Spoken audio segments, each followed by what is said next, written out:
Hello, this is the third episode of One Man's Meat is Another Man's Poison, a podcast developed for discussions on plant foods used as medicines, and in some parts of the world, the same plants are neglected because they are unknown. The topic for this month's podcast is too much of a good thing, and this means that in herbal medicines, a lot is not necessarily the best, and how to avoid possible poisoning. Before I start, let me talk a little about love. Happy Valentine's Month, everyone. The word love could easily be one of the most misunderstood words.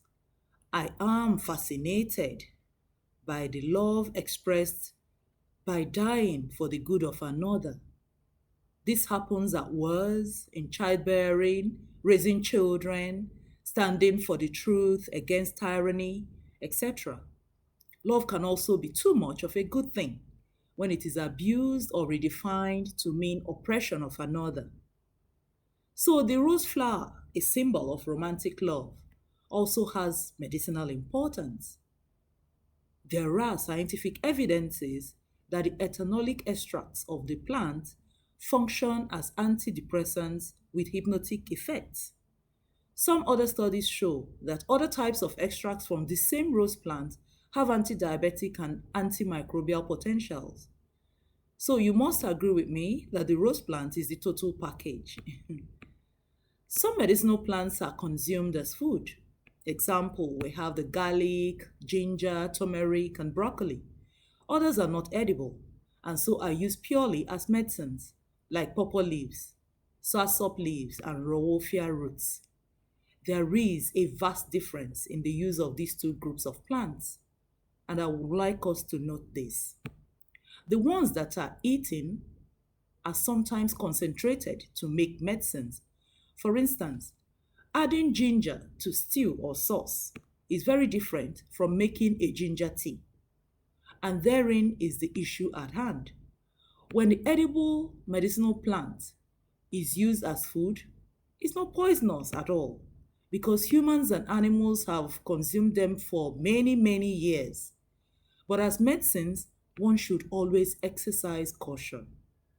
Taking pawpaw leaves, for instance, drinking it as a tea increases platelet count and reduces skin keloids.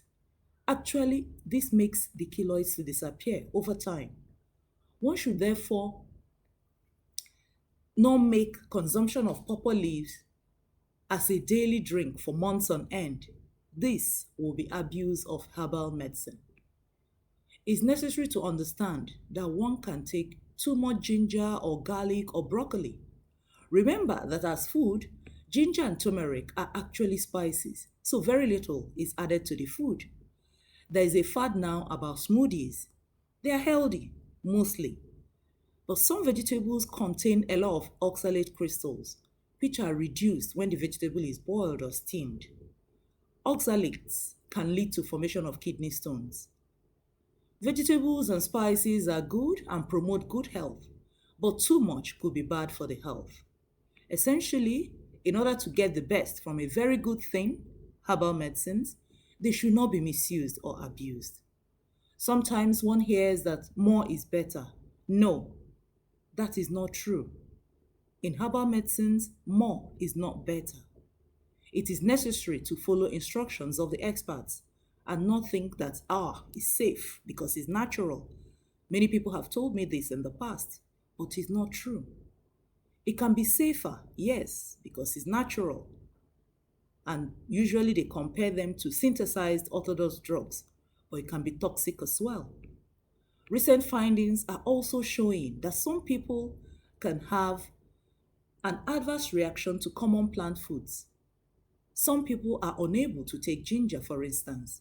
They're either allergic or have a pre existing health condition that makes it risky for their health.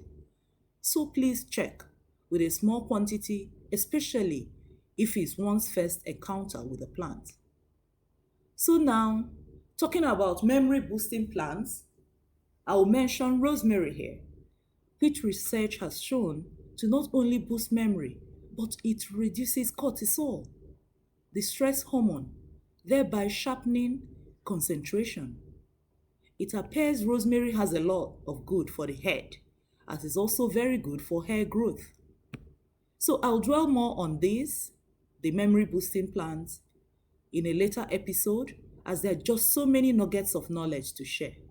Please keep subscribing and commenting. Keep the questions coming till March then, when we discuss plant hormones part 1. Adieu.